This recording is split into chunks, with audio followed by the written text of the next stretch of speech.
বিতৰ্কিত পলাশবাৰী শিশু উদ্যানৰ সন্দৰ্ভত প্ৰথমবাৰৰ বাবে প্ৰতিক্ৰিয়া প্ৰকাশ ঠিকাদাৰ অপূৰ্ব তালুকদাৰৰ।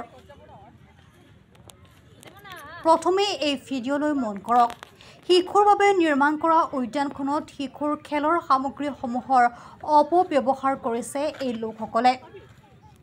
বেৰসমূহ এনেদৰে ছিঙি পেলাইছে একাংশই। শেহতীয়াকৈ দক্ষিণ কামৰূপৰ পলাশবাৰীৰ নৈৰ পাৰত ITC উদ্যোগৰ সামাজিক দায়বদ্ধতা আঁচনিৰ অধীনত নিৰ্মাণ হোৱা এই শিশু উদ্যানক লৈ তীব্ৰ চৰ্চা চলিছে।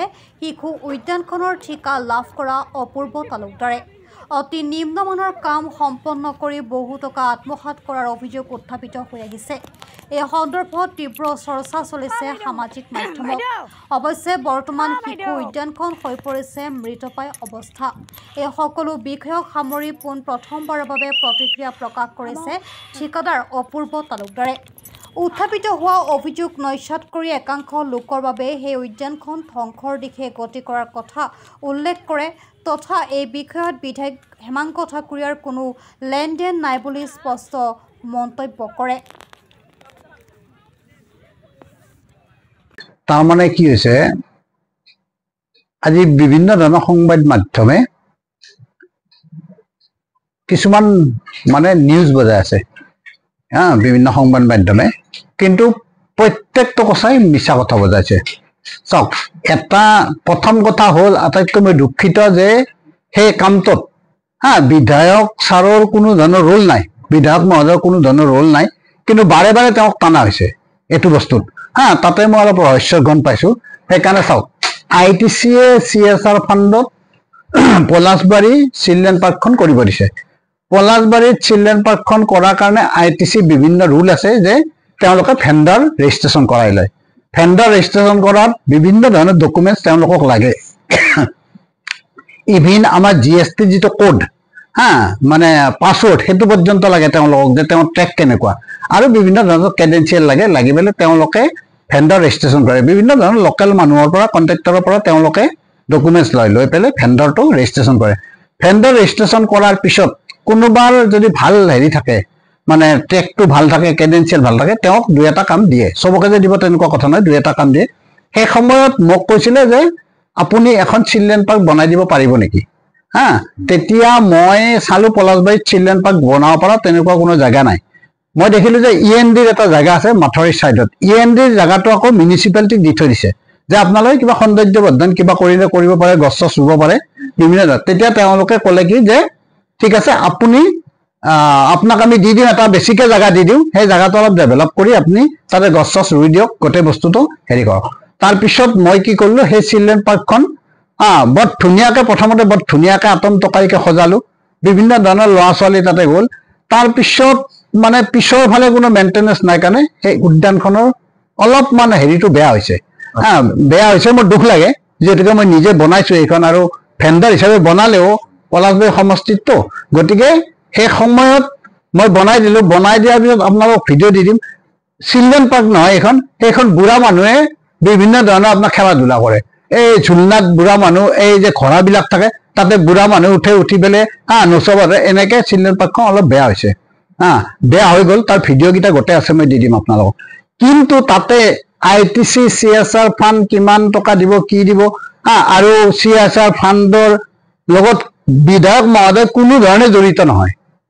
আজি পলাশবাৰী সমষ্টিৰ বিধায়ক মহোদয় হেমাংগ ঠাকুৰীয়াই তেখেতে বিভিন্ন ধৰণৰ উন্নয়নমূলক কাম কৰিছে, কিন্তু সেইটোত জড়িত নহয়। কিন্তু বিভিন্ন সংবাদ মাধ্যমে কি কৰিছে, বিধায়কক টানিছে তাতে। বিধায়কক টানি পেলাই বিধায়ককো হেয়া প্ৰতিপন্ন কৰিছে, আৰু মোকো হেয়া প্ৰতিপন্ন কৰিছে কোনটোত, যে প্ৰকৃত নিউজ বুজোৱা নাই। তেওঁলোকে 22 লাখ টকা কৈছে, কেতিয়াবা কৈছে 4.5 লাখ, কেতিয়াবা কৈছে 80 লাখ, কেতিয়াবা কৈছে 70 লাখ, বিভিন্ন ধৰণৰ, যিটো নেকি হাস্যকৰ কথা। গতিকে তাৰে এগেইনষ্টে মই কি কৰিম, কিবা এটা কৰিম আৰু বিহিত ব্যৱস্থা। প্ৰকৃততে 15,22,000 টকাৰ উইদাউট GST 15,22,000 টকা। সেই সময়ত আৰ্ট ফিলিং কৰি ডেভেলপ কৰি পেলাই গোটেই চেণ্ডিং ফেঞ্চিং দি, যিটো তেওঁলোকৰ এষ্টিমেটত যিখিনি কোৱান্টিটি আছে, গোটেই কোৱান্টিটিখিনি তাতে কৰা হৈছে। এক নম্বৰ কথা এইটো। 2 নম্বৰ, তাৰপিছত আৰু দুই এটা সংবাদ মাধ্যমে এটা নিছে অংকনবাদী। অংকনবাদীৰ কথাটো তেওঁলোকে জ্ঞাতই নহয় যে অংকনবাদী যেতিয়া CLCC আছিলে, কনষ্টিটুৱেঞ্চি লেভেল কনষ্ট্ৰাকশ্যন কমিটি, তেতিয়া সেই সময়ত এজন চেয়াৰমেন লাগে, এজন মেম্বাৰ ছেক্ৰেটাৰী লাগে। সেই সময়ত পলাশবাৰী সমষ্টিৰ পৰা মই চেয়াৰমেন আছিলো। তেতিয়া 16টা মডেল অংগনবাড়ী হৈছিলে, আপোনালোকে জ্ঞাত, যিটো নেকি আমাৰ CM ছাৰ হিমন্ত বিশ্ব শৰ্মা ছাৰে উদ্বোধন কৰিছিলে বঙাৰাত, আৰু তাৰে মিটিংখন আপোনাৰ ইয়াতে কৰিছিলে। এইটো ভাৰ্চুৱেলি অল অসমত ইনোগ্ৰেশ্যন কৰিছিলে। ইমানে ধুনীয়া মডেল অংগনবাড়ী হৈছিলে। সেই আমাৰ 16টা মডেল অংগনবাড়ী এতিয়াও মানে জিলিকি আছে। তাৰপিছত যিখিনি ALCC হ'ল, তাতে চব চেয়াৰমেন বেলেগ বেলেগ, কনষ্ট্ৰাকশ্যন কমিটি বেলেগ, চেয়াৰমেন বেলেগ। কাৰণ এইটো হৈ গ'ল ALCC, সেইটো আছিল CLCC, এইটো ALCC। মানে CM হিমন্ত বিশ্ব শৰ্মা ডাঙৰীয়াই ছাৰে যেতিয়া ইনোগ্ৰেশ্যন কৰিছিলে, সেইখন আছিলে CLCCৰ অংগনবাড়ী, তেতিয়া 16টা আছিলে। এতিয়া যিবিলাক কমিটি, সেই কমিটিবিলাক বেলেগ। তাৰ চেয়াৰমেন মই নহয়। কিন্তু এতিয়াও মোক, যিহেতুকে মই কনষ্ট্ৰাকশ্যনৰ কাম কৰোঁ, 2001 চনৰ পৰা মই ৰেলৱে কনষ্ট্ৰাকশ্যনৰ কাম কৰোঁ টিল টুডে, গতিকে মোৰ অলপ অভিজ্ঞতা থকাৰ কাৰণে 2-এটা নতুন ল'ৰাই কাম কৰিলে মোক মাতে, দাদা অকণ চাই দিবচোন আহি পেলাই, দাদা এইটো ফাইলটো কেনেকৈ প্ৰচেছ কৰিব লাগিব। মই তেতিয়া উপদেশ দিওঁ যে ইয়াৰ পৰা তাত যাব, তাৰ পৰা তাত যাব, এনেকৈ পইচাটো তেওঁলোকে ৰিলিজ কৰি মডেল অংগনবাড়ী এতিয়াও ধুনীয়াকৈ চলি আছে, সুন্দৰকৈ পলাশবাৰী সমষ্টিত। আৰু নিদা ছেকেণ্ড ফেজৰ মডেল অংগনবাড়ী এটা ৰিচেণ্টলি ইনোগ্ৰেশ্যন হ'ব। মোৰ সাহস খাইছে নামটো বিভিন্ন ধৰণৰ। আৰু এনেকুৱা ধৰণৰ হৈছে যে আমাৰে ল'ৰাক কোনোবাই কেতিয়াবা যায়, যে এইটো মডেল অংগনবাড়ী কোনে কৰি আছে, যে মই কৰি আছো, চাবা এইবিলাক এনকুৱাৰী হ'ব।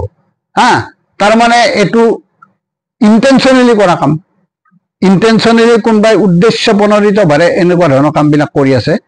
গতিকে গোটেই বস্তুখিনি মই ক্লিয়াৰিফাই আপোনালোকৰ জৰিয়তে কৰি দিলো যে ইয়াত মডেল অংগনবাড়ীৰ কথাটোতো চেয়াৰমেন মই নহয় এতিয়া, 1 নম্বৰ। 2 নম্বৰ কথা, শিশু উদ্যানখনৰ লগত কোনো ধৰণে বিধায়ক মহোদয়, কোনো ধৰণে বিধায়ক ছাৰ জড়িতই নহয়। তেখেতক খালি চেয়াৰমেন বাইদেৱে তেখেতক ইনোগ্ৰেশ্যন কৰিবলৈ মাতিছিলে, তেখেতে ইনোগ্ৰেশ্যন কৰি থৈছিলে। তাৰপিছত তেখেতে বিধায়ক মহোদয়ে কৈছিলে, দাদা ইয়াতে এখন যদি বৰষুণ আহিলে, মানুহে যিহেতুকে জেগা নাই ইয়াত, মথাউৰি যিহেতুকে, ইয়াতে এখন চালি এখন দিলে ভাল হয় নেকি। এনেকে আকৌ বতাহত ভাঙি গৈছে, এইখন উৰি গৈছে বতাহত। বহুতে এনেকুৱা প্ৰশ্ন এটা উত্থাপন কৰি আছে যে মানে 1-2 লাখ টকাৰ বস্তুহে আছে। আপুনি সেই সন্দৰ্ভত কি ক'ব? যিখিনি এষ্টিমেটত আছে, চিলড্ৰেনৰ কাৰণে যিখিনি বস্তু আছে সেইখিনিয়ে আছে তাতে। তাৰপিছতে চেণ্ডিং ফেঞ্চিং আছিলে। এইখন মই এষ্টিমেট আপোনালোকৰ জ্ঞাতাৰ্থে দি দিম। আৰু ইয়াতে চব ৰয়েলটি যিমান দি আছে আসাম গভৰ্ণমেণ্টৰ, গোটেই ৰয়েলটিখিনি কাটি পেলাইহে পইচাটো দিয়ে। মানে ITC CSR ফাণ্ড এনেকুৱা নহয় যে কোনোবাই পইচা উঠাই লৈ আহিলে কাম কৰি দিলে তাৰপিছত পইচাটো খাই দিলে, তেনেকুৱা ধৰণৰ কোনো পধ্যেই নহয়। এইটো বহুত হাই লেভেল, মানে এইটো ইমান স্ক্ৰুটিনি কৰে তেওঁলোকে, বাৰে বাৰে কুৱাৰি কৰে ডকুমেণ্ট যে এইটো প্ৰপাৰ হয়নে নহয়, এইটো আমাক কোড নম্বৰ দিয়ক, এইটো পাছৱৰ্ড দিয়ক আমাক। তেনেকৈ দিয়ে তেওঁলোকে। তো মই আপোনালোকৰ জ্ঞাতাৰ্থে এষ্টিমেটটো দি দিম, ঠিক আছে।